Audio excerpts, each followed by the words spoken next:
Crime की दुनिया से जुड़ी एक और सच्ची घटना को लेकर आपके साथ मैं हूं सना खान। क्या है आज की क्राइम स्टोरी, आइए आपको बताते हैं। अगर आपने अब तक हमारे चैनल को सब्सक्राइब नहीं किया है तो चैनल को सब्सक्राइब करें, वीडियो को लाइक और शेयर जरूर करें। उत्तर प्रदेश में किन्नर और उसके भाई का हुआ कत्ल। काजल का बेड में छिपाया गया शव, 4 दिन से कमरे में सड़ रही थी लाश। क्या है पूरी कहानी, आइए आपको बताते हैं।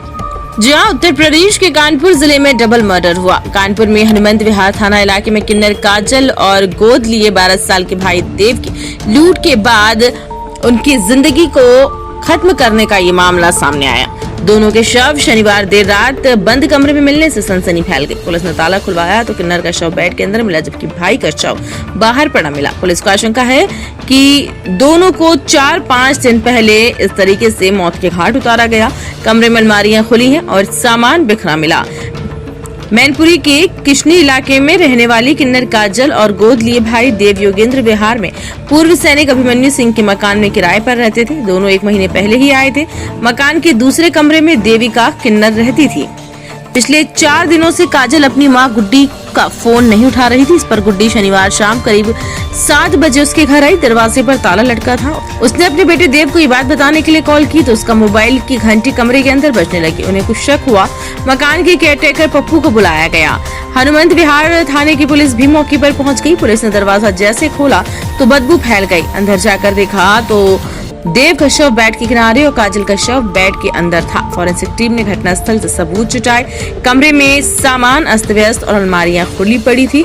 पुलिस ने आसपास लगे सीसीटीवी कैमरे भी खंगाले। पुलिस ने घर की जांच की तो काजल का मोबाइल गायब मिला। घर में रखे कुछ सामान का पता नहीं चल रहा है। पुलिस ने काजल की मां गुड्डी से तहरीर देने के लिए कहा। गुड्डी के पति ब्रजेश दुबे मुंबई में नौकरी करते हैं। घर के बाहर पड़ोसी के मकान में सीसीटीवी कैमरा लगा हुआ है। पुलिस उसके फुटेज देख रही है। डीसीपी साउथ दीपेंद्र नाथ चौधरी ने बताया कि प्रारंभिक जांच में सामने आया है कि वारदात को काजल के किसी नजदीकी ने अंजाम दिया। आशंका है कि लूट के बाद उसने इस पूरी वारदात को अंजाम दिया। शवों को कमरे के अंदर बंद कर दिया। कमरे के अंदर से कुछ सामान भी गायब है। घटना की जाँच के लिए 3 सदस्यीय टीम बनाई गई है। पुलिस के मुताबिक काजल और उसका भाई ऑर्केस्ट्रा पार्टी के साथ डांस कर जीवन यापन कर रहे थे। ऑर्केस्ट्रा पार्टी के साथ दोनों शादी और अन्य आयोजनों में जाया करते थे। साथ के कमरे में रहने वाली देविका किन्नर ने 2 युवकों पर शक जताया। दोनों का अक्सर उसके कमरे में आना जाना रहता था। जांच में ये बात भी सामने आई है कि किन्नर काजल और उसके भाई के साथ इस पूरी वारदात को अंजाम देने के बाद पुलिस ने मौके पर जांच पड़ताल शुरू की। प्राथमिक जांच में पता चला कि किन्नर के कमरे के लिए जाने वाला गलियारा गीला था। किराएदार इस संबंध में कुछ नहीं बता सके। पुलिस जांच कर रही है कि गलियारे की धुलाई किसने की। हनुमंत विहार थाना क्षेत्र का योगेंद्र विहार इलाका घनी आबादी वाला क्षेत्र है। डबल मर्डर की जानकारी हुई तो पूरे क्षेत्र में सनसनी फैल गई। घटना की जानकारी होते ही घर के बाहर सैकड़ों लोगों की भीड़ लग गई। पुलिस ने क्षेत्र के लोगों से घर में आने जाने वाले लोगों के बारे में जानकारी जुटाई। किन्नर की मां ने एक व्यक्ति पर शक जाहिर किया है। पुलिस की टीम उसकी तलाश में लग गई है। कमरे से घटना के साक्ष्य एकत्र किए गए हैं। पुलिस के अनुसार लूट की घटना में आरोपियों के पकड़े जाने के बाद ही सच्चाई सामने आ सकेगी कि आखिरकार कितना माल लूटा गया। वहीं पोस्टमार्टम रिपोर्ट के बाद ये स्पष्ट होगा कि इस पूरी वारदात को किस तरह से अंजाम दिया गया और आखिर इस पूरी वारदात के पीछे वजह क्या रही। मेरे बेटी बेटा थे दोनों। हमें जब जसोदा नगर आ गए तब सोनी गुरु ने हमें बताया कि देखो तुम्हारे बच्चों घर में वो पुलिस आई है और तुम जल्दी आओ। कहाँ? और तो हम जसोदा नगर आ गए कि तो जल्दी आओ तभी बताएंगे। तो उन्होंने हमें बताया नहीं था। जब हम आए तब हमें ये सब ने वहाँ मिली, भीड़ लगी मिली और तब हमने देखा। तब हमने हमारी छक्का चूरी तो ना इन्हें बताई।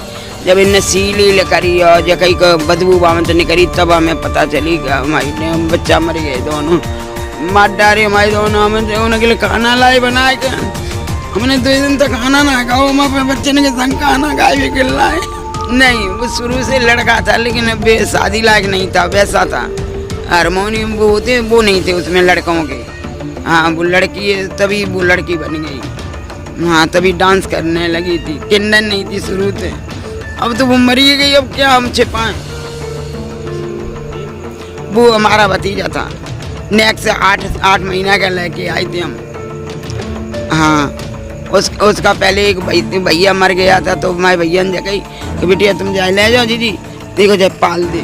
तो हम भाई ले आए तो हमारी ममता हो गई। वो हमसे मम्मी पापा कहने लगो तो हम भाई छोड़ो ना चाहते। योगेंद्र विहार कॉलोनी है, तो थाना विहार एरिया है। इसमें आज लगभग 9:15 बजे हमें को सूचना मिली कि अभिमन्यु सिंह के मकान से जैसे बच्चे आ रहे हैं और इनकी माँ भी आज आई हुई थी। उन्होंने भी इस चीज़ को देखा कि 3-4 दिन से इनकी जो लड़की काजल थी उसका फ़ोन नहीं मिल पा रहा है। इनको थोड़ा डाउट हुआ, ये मैनपुरी के लिए उसके रहने वाले यहाँ आए थे और जब उसका मेन गेट का ताला खोला गया और अंदर जाके कमरे में देखा गया तो काजल किन्नर की डेड बॉडी दीवान में और उसका जो एक भाई है देव जिसकी उम्र 12 वर्ष है, उसकी बॉडी डेड बॉडी उससे बेड के सहारे पड़ी थी और लगभग 3-4 दिन पुरानी डेड बॉडी है, डिकम्पोज है। और इस सूचना पे सारे अधिकारी यहाँ आए, फॉरेंसिक टीम आई, सभी ने घटनास्थल का निरीक्षण किया है। परिजनों ने इनके 1-2 साथी हैं उन पर कुछ शक जाहिर किया है और उनका विश्वास है कि उन्होंने इस घटना को तारीफ किया हो। उनके रूम में कुछ शराब की बोतलें और कुछ खाने पीने की सामग्री भी मिली है। वहाँ पर जो CCTV कैमरे लगे हैं उनको देखा जा रहा है और उनकी मोबाइल्स की डिटेल भी हम लोग निकलवा रहे हैं। अभी फ़िलहाल जो काजल मृतक है उसके दोनों मोबाइल मिसिंग हैं, उसके भाई का मोबाइल मिला है। तो इन सारे पहलुओं को हम लोग गहराई से छानबीन कर रहे हैं। अभी फ़िलहाल फॉरेंसिक टीम ने अपना परीक्षण कर लिया है, बॉडी को पोस्टमार्टम के लिए भेजा गया है और इसमें पोस्टमार्टम रिपोर्ट का भी इंतजार कर